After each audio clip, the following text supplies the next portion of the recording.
Jerry Yang, Chief Yahoo by Carolyn Levitt. Jerry Yang sits in his yellow and purple office, playing on a computer. He hasn't slept at all, and his hair is rumpled. He is wearing his usual casual clothing, blue jeans, t-shirt, and sneakers. Lively sounds come from another room, a wild frisbee match, probably run by his friend David Philo. Jerry Yang looks like a college kid having a good time, but he is actually one of the wealthiest men in the world. Despite the low-key atmosphere in his office, he is also one of the hardest working and most dedicated innovators around. Jerry Yang helped create Yahoo, an internet company that took the world by storm, and he did it by following his dreams. Chapter 1. Becoming Jerry Yang. Jerry Yang wasn't always Jerry Yang. When he was born in 1968 in Taipei, the capital of Taiwan, pictured above, he was given the Chinese name Yang Chuan. Chinese names are always in reverse order. That is, the last name or family name is written first and the first name is written last. Chuan's mother, a drama and language professor, was Vietnamese, but his father had immigrated to Taiwan from mainland China.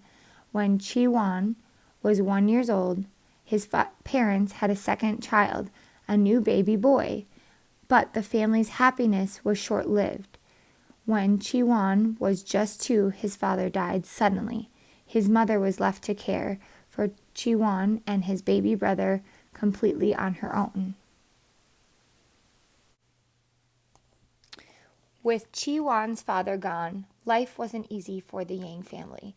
Yet right from the start, young Chuan seemed destined to excel. From the time he could speak, he was always asking questions. He was curious about everything and everyone. His mother was happy to explain things to him. And by the time Chuan was 3, he was already reading and writing.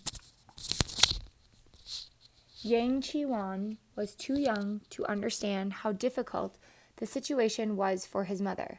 Although she was a teacher, there weren't many jobs open for women in Taiwan during that time, and money was very tight. She didn't know if she could earn enough to support her family. Also, she looked to the future and was worried that when her sons were older, they would be forced into Taiwan's mandatory military service before they had a chance to be fully educated. At that time, many people in Taiwan were immigrating to the United States, where there seemed to be more opportunities. In 1978, when Taiwan was 10, his mother packed up her small family and moved to America. They settled in sunny San Jose, California, in the heart of Silicon Valley, an area famous for innovative high-tech businesses.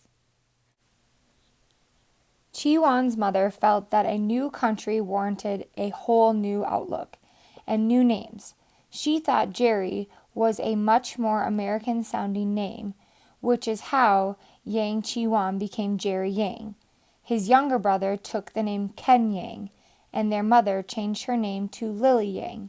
She became an English and drama professor at a nearby San Jose college. Jerry thought his mother was very brave to come to a new country and get a job teaching in a language that she was not her native tongue. She made him feel proud. Jerry knew only one word in English when he arrived in America, shoe. So it wasn't easy for Jerry and Ken when they first started school. They were often teased for looking different from everyone else and for not speaking the language very well.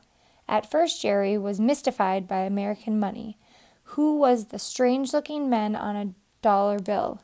But even when he was still learning the ins and outs of American culture, one thing he could always do better than other kids was math.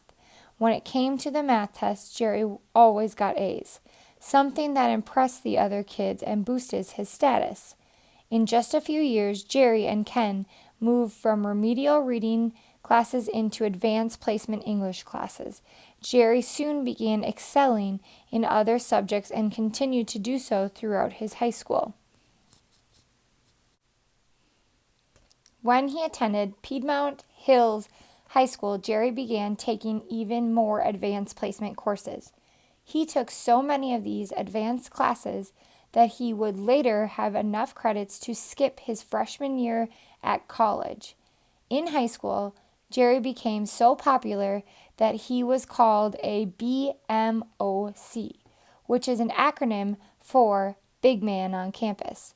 Elected president of the student body, he also played on the school's tennis team, and he even delivered the valedictorian speech at graduation.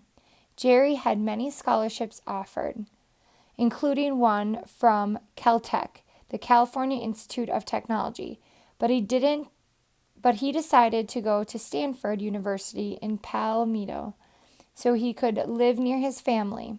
He also appreciated that Stanford, unlike many other colleges, didn't force him to declare a major right away. I thought I wanted to be an electric engineer, which turned out to be, Jerry said, but I always was curious about other things too. And what if I got interested in history or the law? At Stanford, Jerry studied electric engineering and worked part-time at the library. Jerry in his senior picture at Piedmont Hills High School. Sorting and shelving books. That's where I first learned about how systematic information was categorized. You know, the Dewey Decimal System and all that, Jerry said. This knowledge of categorization would later come in very handy when he started working with computers. A straight-A student, Jerry finished both his bachelor's and master's degree at Stanford in just 4 years. It usually takes 5 to 6. In 1990, he began studying for his PhD in electrical engineering. It seemed as though Jerry could accomplish any goal.